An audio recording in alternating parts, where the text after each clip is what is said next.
Hello everyone, and welcome to this video tutorial that's going to show you how to remove and replace a keyboard on a Dell Latitude D520. So starting off, I recommend obviously before you work in any system you take out the battery and also remove the power so that we don't accidentally turn it on whilst we're working with it. The first thing we're going to do is we're going to move the screen all the way right back. Okay, because we're going to remove this panel here, and the way we do that is with you'll find a groove right at the end where you can slip in this case I'm just using a flathead tip, where we can slip in something flat and just pop out, there you go, just pop out the plastic, and now we just wiggle and you'll find that it just, there you go, it just unclips. Now I have to admit that was particularly easy. Normally there will be a little sticky point where you feel like you're stressing it out, but just wiggle and it will just unclip. All it has is these tiny little guys just clipping the panel to the computer. Then we're going to find two screws that we need to release. And this case it's a Phillips screwdriver that I'm using for these screws, and we just take them out. Now the sides of the keyboard are clipped in. They have these little notches that clip it in, so although there is no more screws to use, you will find that there is a small amount of tension when popping the keyboard out. As you can see, it feels like it's stuck in there, but all we have to do is just pop, there you go, and same thing for the other side, we pop it out, and then we lift it up like this and just slide it up, and we release these other notches that are down here. But do not lift up the keyboard because it's connected by a cable. You just turn it around and you'll find that you have a ribbon cable here, which needs to be unclipped. Now the way you do that is that we actually need to lift up the top of this connector. It will open up like a little door, like that. There you go. And we have a flat ribbon cable that we just need to lift and pull out.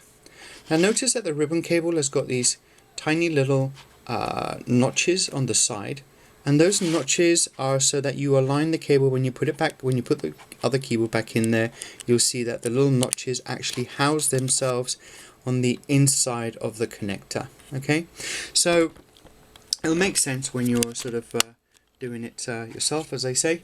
So I'm taking this keyboard and I'm now going to grab the replacement keyboard and put it in. So here's the, in this case I'm swapping it for a Spanish keyboard. So the first thing we do is we're going to put the connector back in there. So we just place it in the right place. You'll see when the notch is perfectly set in, like that, and we then close the little lid. Another little secret is that you're going to see a white line on your ribbon cable. Okay, if it's crooked or if it's sticking out more than what you see here, then it's likely that the cable is being inserted incorrectly. Okay, and you'll notice that the keyboard won't basically work. So we're now going to put the thing back together again. The first thing is we're going to take these little notches at the bottom and we're going to slide them in underneath.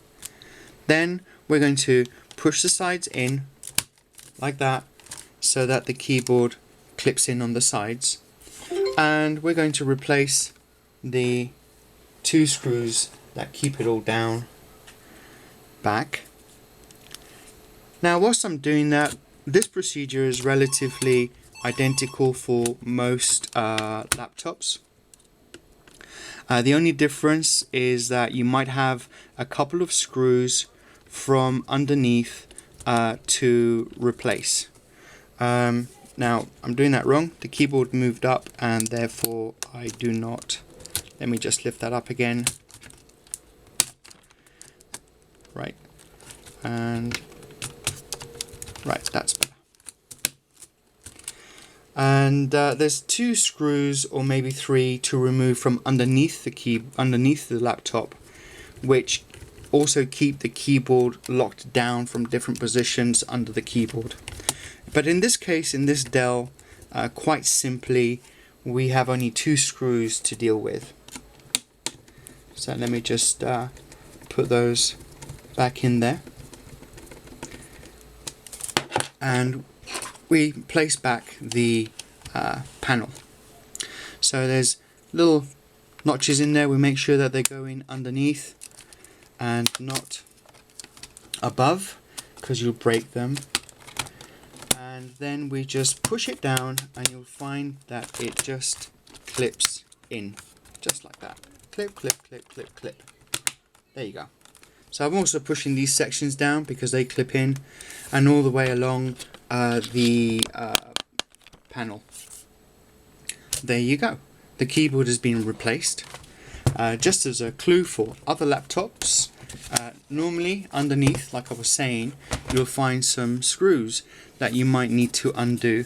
And what you're looking for is when you're looking at these screws, some of them will have a clue, like for example over here we have the letters MC, which represent the memory compartment and the wireless compartment, and you would find maybe a K or a picture of a square box with little dots.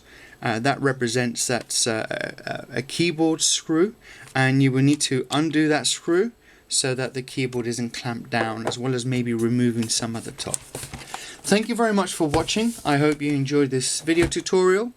If you've found it useful, please do subscribe and give me a like on my video channel. And thank you very much for watching. Take care.